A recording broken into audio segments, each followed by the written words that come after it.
जगतमान्य जगद्गुरू, अखिल विश्वास शांती करुणा आणि मैत्रीचा संदेश देणारे तथागत भगवान गौतम बुद्ध, विश्वभूषण, विश्वरत्न, राष्ट्रनिर्माते, संविधानाचे शिल्पकार, अखेर भारतातील अस्पृश्यांचे तसेच अखिल भारतातील स्त्रियांचे मुक्तिदाते, बौद्धिसत्व डॉक्टर बाबासाहेब आंबेडकर, क्रांतीसूर्य ज्योतिबा फुले, चक्रवर्ती राजा अशोक सम्राट, छत्रपती शिवाजी महाराज, राजश्री शाहू महाराज, माता सावित्रीबाई फुले, माता रमाई यांच्या थोर विचारांना त्रिवार अभिवादन करतो आणि मी माझ्या भाषणाला सुरुवात करतो.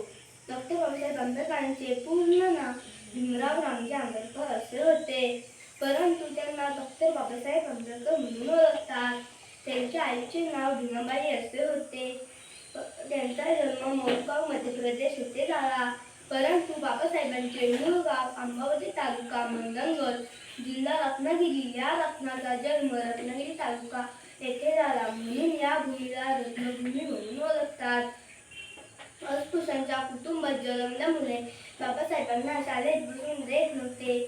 शाळेच्या बाहेर बसून बाबांनी शिक्षण घेऊन जगात एक नंबरचा विद्वान म्हणून डॉक्टर बाबासाहेब आंबेडकरांना गौरवण्यात आले. डॉक्टर बाबासाहेब आंबेडकरांनी सर्वसमावेशक असे आदर्श संविधान लिहिले, म्हणून त्यांना संविधानाचे शिल्पकार म्हणतात. शेवटी विज्ञानवादी बौद्ध धर्म स्वीकारून भारत देशात मोठे उपकार केले. जय हिंद, जय भारत, जय संविधान.